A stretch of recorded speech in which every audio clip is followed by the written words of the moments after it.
ओम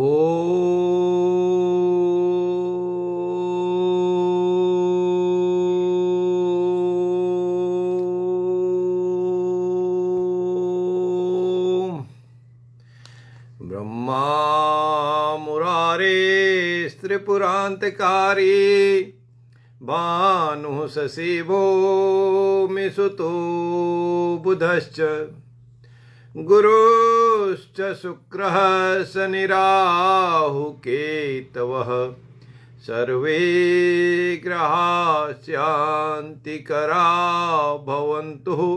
आदित्यादिनो ग्रहेभ्यो नमो नमः। मित्रों, आज रविवार प्रातःकाल 9 बजे की बेला में आपका स्वागत है, अभिनंदन है। कुछ तकनीकी व्यवधान के कारण आज कुछ पलों की, कुछ क्षणों की देरी हुई है, फिर भी हम जुड़ गए हैं और आपसे भी अनुरोध है कि आज के हमारे इस सेल्फ इन्वेस्टमेंट की टॉक के बारे में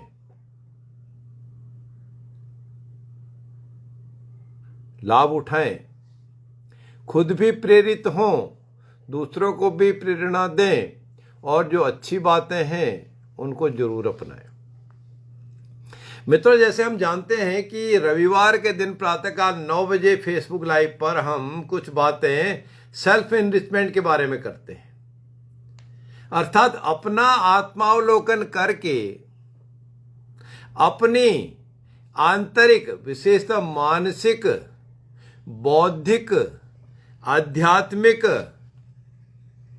उन्नति, प्रगति कैसे करें। मित्र जुड़ते जा रहे हैं, सभी का स्वागत, अभिनंदन। और इसी कड़ी में जो आज हम बातें कर रहे हैं, मित्रों के बारे में।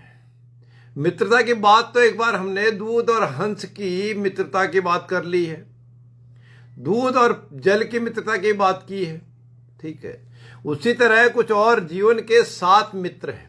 वो 7 मित्र कैसे हैं, उनसे हमको क्या मिलता है, क्या हम जानते हैं, क्या वो देते हैं, क्या वो बताते हैं, क्या हम उनसे ग्रहण कर सकते हैं, और कर सकते ही नहीं, हमको क्या उनसे जरूर ग्रहण करना ही चाहिए। आत्मावलोकन करने के लिए, सेल्फ इन्वेस्टमेंट के लिए, सेल्फ डेवलपमेंट के लिए। और जब सेल्फ डेवलपमेंट हम प्रॉपरली अपना कर पाएंगे तो दूसरों को भी, समाज को भी, परिवार को भी कुछ तो हम देने में सक्षम होंगे, समर्थ होंगे। क्योंकि यह जो मनुष्य योनि हमको परम पिता ने दी है, ईश्वर ने दी है, भगवान ने दी है, ब्रह्मा जी ने दी है, यह बाकी सभी योनियों से हटकर है, बढ़कर है, सुप्रीम है, बेटर है, अच्छी है, श्रेष्ठ है। तो आइए उन 7 सच्चे मंत्रों के बारे में हम बात तो करें, शुरुआत तो करें। उन 7 मंत्रों में से पहला मंत्र है दर्पण, लुकिंग मिरर, जिसमें हम अपना चेहरा देख सकते हैं। चेहरा क्या करता है, दिखाता है। क्या दिखाता है? एज इट इज दिखाता है, जैसे आप हैं, जैसे आपने परिधान पहने हैं, जिस स्थिति अवस्थिति में आप हैं, आपके चेहरे पर खुशी और गमी दोनों रिफ्लेक्ट होते हैं। और साथ ही साथ यह रियलिटी को भी शो करता है, कितने वास्तविकता से आप भरपूर हैं या अनभिज्ञ हैं, वो बात बताता है। इसलिए कहा है दर्पण कभी भी झूठ नहीं बोलने देगा।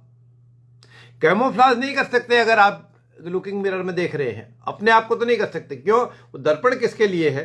दूसरे को तो आप सामने देख ही रहे हैं।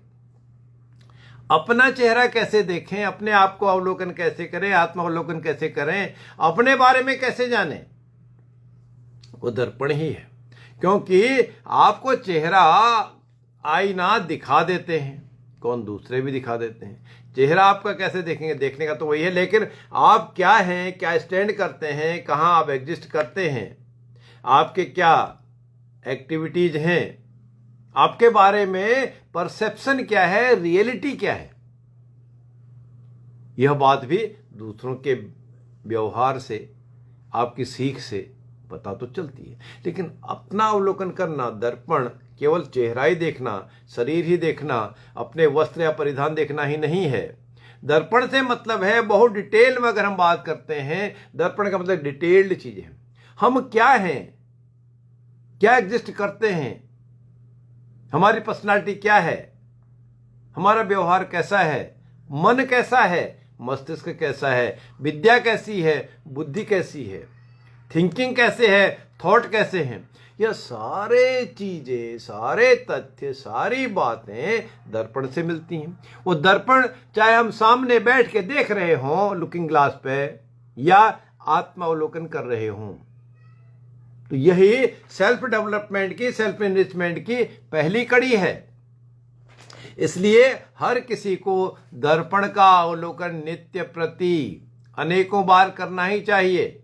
अब वो दर्पण की आत्मावलोकन करना, दर्पण को बार बार देखना, शीशे को देखना, ग्लास को, लुकिंग मिरर को देखना, उसका मतलब कतई नहीं है कि आप दिन भर देखिए, शीशे के सामने रहिए, शीशे को निखारिए और अपने फेस को थोड़ा सा कुछ मेकअप करते जाइए, बालों को कुछ आप कंघी करते जाइए, बटन को आप सीधा करते जाइए, कहीं आपकी क्रीज कम हो रही हो वस्त्रों में तो उसको ठीक करते जाइए। इसी से मतलब नहीं है, यह भी जितनी ज़रूरत हो, जो बातें हम कर रहे हैं इनको भी आप कीजिए, लेकिन दर्पण से मतलब है, डिटेल विस्तृत व्याख्या इसकी है कि आप अपना अवलोकन तो करें।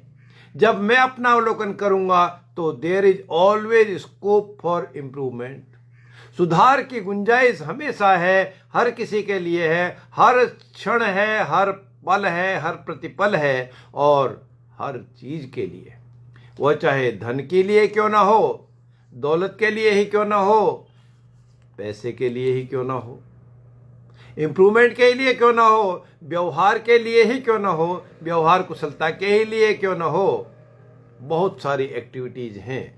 जब भी हम जन्म लेते हैं, जन्म लेने से आखिरी सांस तक हमको कुछ न कुछ सीखना पड़ता है। सीखते हैं, सीखने के लिए गाए बगाए भी सीखते हैं, ज़रूरत भी होती है, और वास्तविकता को हम नकार नहीं सकते। इसलिए ऐसे दर्पण का प्रयोग करें जिसमें हम आत्मावलोकन निरंतर करते जाएं, और आपका सेल्फ एनरिचमेंट तो होगा ही। आत्मिक, आध्यात्मिक, शारीरिक, मानसिक उन्नति आपको अवश्य प्राप्त होगी।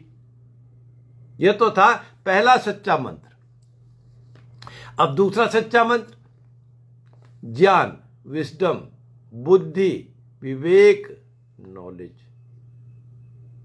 ज्ञान कभी भयभीत नहीं होने देगा।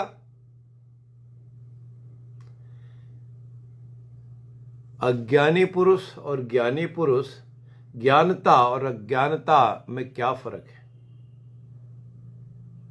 येषां न विद्या तपो न दानम, ज्ञानम न शीलम, गुणो न धर्म, ते मर्त्यलोके भुवि भारभूता, मनुष्य रूपेण मृगाश्चरन्ति। येषां न विद्या तपो न दानम, जिस जातक पर, जिस इंसान पर, जिस मनुष्य पर न विद्या है, न तप करने का है, ज्ञानम न शीलम, न ज्ञान है, न बुद्धि विवेक है, न सज्जनता शीलम, गुणो न धर्म, वह गुणी भी नहीं है, गुणवान भी नहीं है, और धर्मवान भी नहीं है। ते मर्त्यलोके भुवि भार भूता, ऐसे इंसान, ऐसे मनुष्य, ऐसे जातक भुवि भार भूता, इस भूमि पर, इस धरती माता पर भार स्वरूप हैं।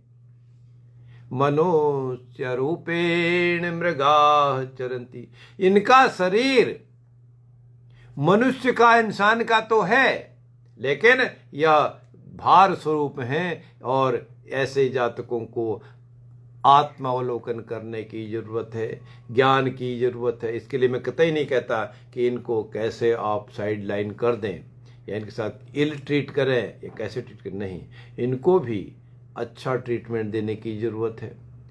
अभी तो हमने कहा था there is always scope for improvement. इसलिए ज्ञान को, विद्या को, बुद्धि को हम प्रयोग करते हुए इसको बढ़ाने की कोशिश तो नित्य प्रति निरंतर रूप से करते जाएं कि हर स्टेज पे लर्निंग कर्व जो है बढ़ता जाए, लर्निंग कर्व डाउनवर्ड नहीं आए।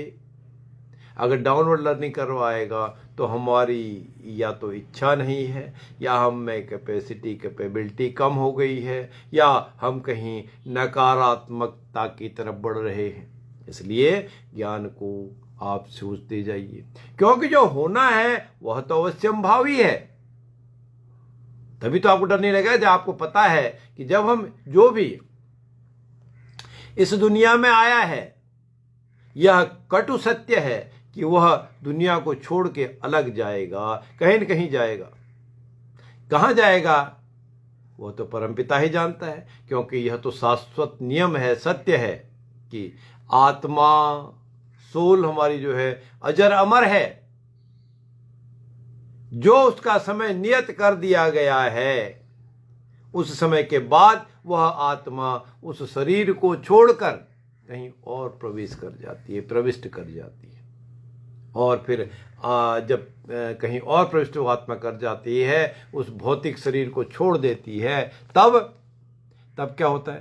तब वह केवल बॉडी रह जाती है, शरीर नहीं रह जाता, बॉडी रह जाती है। फिर उसका जो भी संस्कार करना है किया जाता है। इसलिए ज्ञान रूपी चक्षुओं को खोलना, अपनाना, प्रयोग करना, आत्मसात करना बहुत ही जरूरी है। और जब होने की हमको पता है ही, तब फिर भय कहाँ होगा, डर कहाँ होगा। इसलिए ज्ञान कभी भी भयभीत नहीं होने देगा।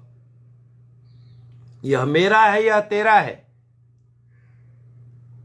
उसने छीन लिया, उसने मांग लिया, उसने दे दिया, इसमें न तो कलुषित करने की मन को जरूरत है, न भयभीत होने की जरूरत है। तो दूसरा सूत्र, दूसरा मंत्र ज्ञान का, जीवन का सच्चा मंत्र। अब तीसरा मंत्र अध्यात्म, स्पिरिचुअलिटी। जब आप अध्यात्म में चले जाते हैं, अध्यात्म का वर्ण करते हैं, अनुसरण करते हैं, तब क्या होता है? माया मोह तो क्षण भंगुर है, आज है, अभी है, पल में नहीं।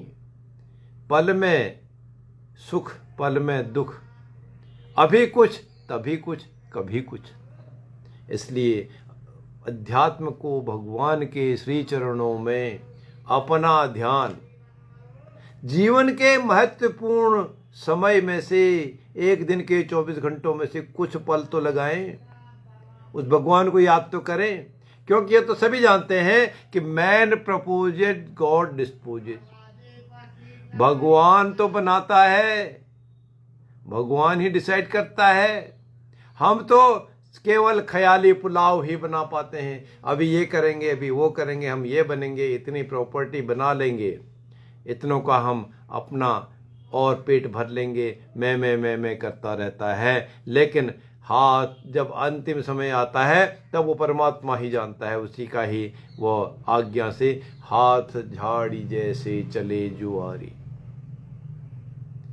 अर्थात जब अंतिम समय में आप कितना ही मैं करते रहें, कोई साथ आपके नहीं जाएगा, किसी के साथ कोई नहीं जाएगा।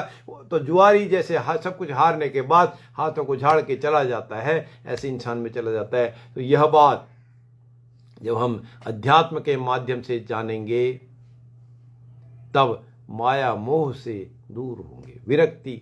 विरक्ति से मतलब केवल संन्यास लेना ही नहीं, केवल दुनिया को छोड़ देना ही नहीं, या और कोई नेगेटिव कार्य कर देना ही नहीं जिससे आपको भी पीड़ा हो, आपके परिवार को भी पीड़ा हो, नहीं, बल्कि अध्यात्म सकारात्मक रूप से लेके ज्ञान को सींच के, जिस चीज की जरूरत है, जब जिस चीज की जरूरत है, उस कर्म को जरूर करें, वह उसका आनंद जरूर उठाएं। लेकिन उसी के मोह में पड़े रहना, नशे की तरह उसी में डूब जाना, विलासिता को ही ग्रहण करते रहना, उसको त्याग दें, उसको छोड़ दें। इसलिए अध्यात्म सीखने से, जानने से मोह नहीं होगा, मोह भंग हो जाएगा। फिर जितना जरूरी है उतना करेंगे, जिस चीज़ की जरूरत है उसको अवश्य करेंगे। और अब चौथा जो कटु सत्य है, सच्चा मंत्र है, वह है सत्य ही है। ट्रुथफुलनेस। सत्य क्या है? जब आप सत्य के मार्ग, सुमार्ग पर चलते हैं, सत्य को अपनाते हैं, सत्य को अपना वर्ण करते हैं, सत्य को अपना साथी बनाते हैं, तो आप या कोई भी या मैं भी कमजोर नहीं हो सकते। क्यों? Because truth can not be denied. From the path of truthfulness one may gate delayed but can not be denied. सत्य हारता नहीं है, उसमें देरी हो सकती है लेकिन अंधेर नहीं हो सकता। इसलिए कहा है भगवान के घर देर है, अंधेर नहीं है। इसलिए देरी में भी हम खुश रहें, बहुत अधिक विचलित न हो, क्योंकि सत्य अल्टीमेटली तो मिलेगा ही। सत्य की जीत तो होगी ही। कोई कितना ही झूठ फरेब कर दे, जो सत्य है, सच्चा है, वह सिर नहीं झुकाने की उसको जरूरत होती। उसका सिर झुकता नहीं है, वो तो आई टू आई कांटेक्ट करके, पिछली बार भी हमने कहा था कि दूसरे की आंखों में देखो, आई टू आई कांटेक्ट करके देखेगा, वर्ण करेगा, और सत्यवान के, सत्यनिष्ठा के, प्रतिष्ठा के आंखों में आंखें वही मिला सकता है जो खुद भी सत्यवादी हो। अब सत्यवादी से मतलब राजा हरिश्चंद्र जैसा ही नहीं है। आज के समय में, कलयुग में, वह भी सत्य है कि हम झूठ ना बोले। यह भी सत्य है कि हमारे कर्मों से किसी को परेशानी ना हो। वह सत्य का कर्म करना, वर्ण करना भी जरूरी है कि जब युधिष्ठिर जी ने भी महाभारत के युद्ध में उनसे बुलवाया गया, फिर भी जब उनको आभास होने लगा तो उन्होंने कह दिया, क्योंकि गुरु द्रोणाचार्य ने पूछा उनके पुत्र का क्या वास्तव में वध हो चुका है।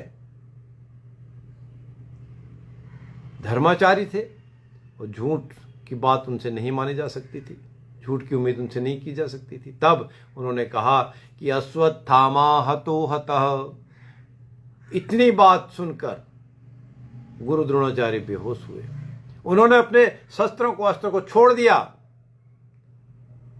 पुत्र का वध हो चुका है महाभारत के युद्ध में, लेकिन साथ में जो अगली पंक्ति थी, अगले शब्द थे, उनको गुरु द्रोणाचार्य नहीं सुन सके। और वो शब्द क्या थे? नरो वा कुंजरो वा। वह नर थे जो अश्वत्थामा जिनका वध हुआ, या कुंजर हाथी थे, यह मुझे नहीं पता।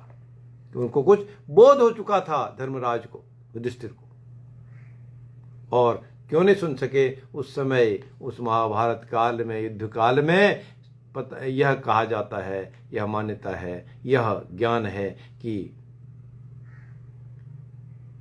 शंख बज चुका था। भगवान श्री कृष्ण ने शंख का उद्घोष कर दिया था, और उस शंख की आवाज की वजह से नरो वा कुंजरो वा नहीं सुन पाए।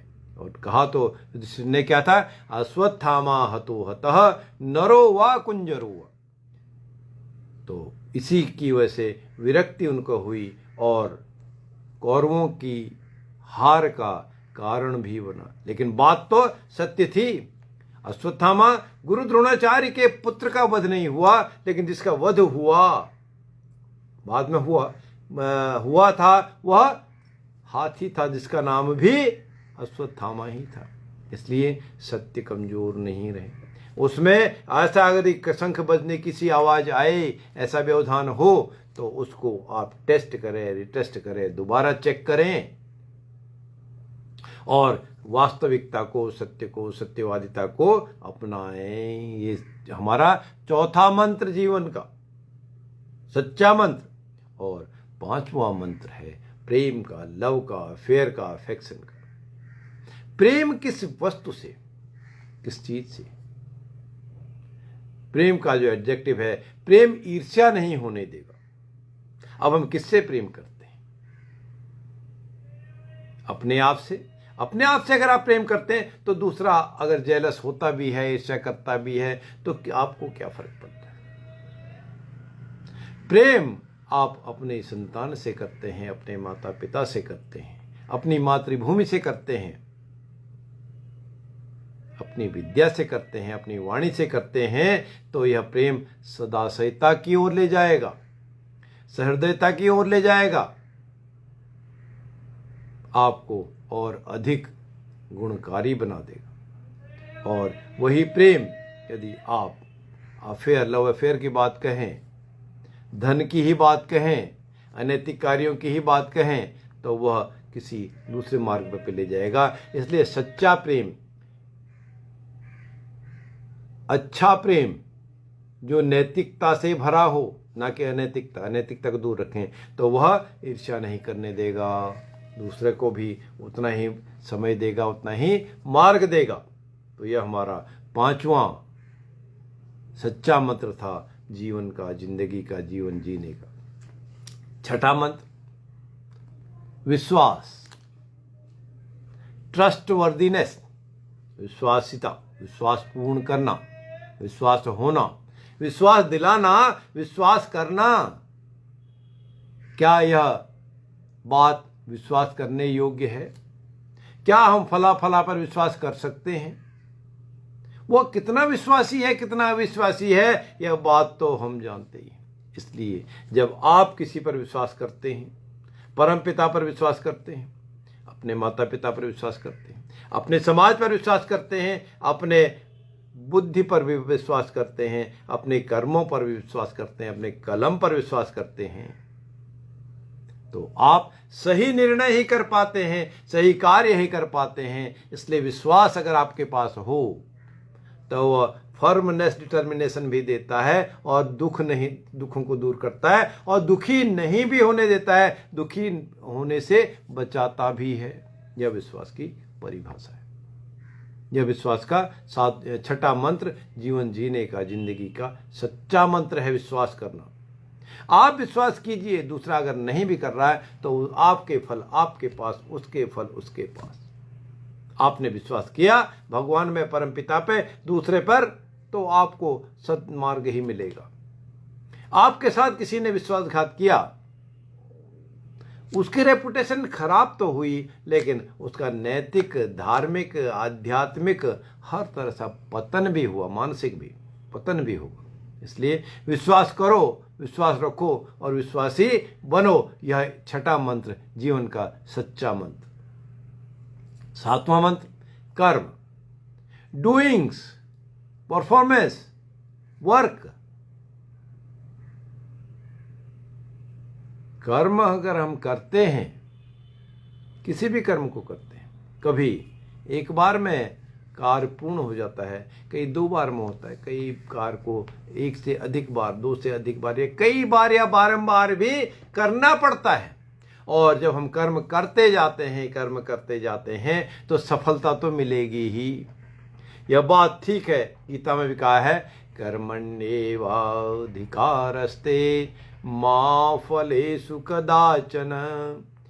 हे जातक, हे अर्जुन, तेरा तो कर्म में अधिकार है, फल की चिंता मत कर। यह तो भगवान कृष्ण ने विराट रूप, विराट स्वरूप दिखाकर अर्जुन को मोह माया से दूर करने के लिए कहा था।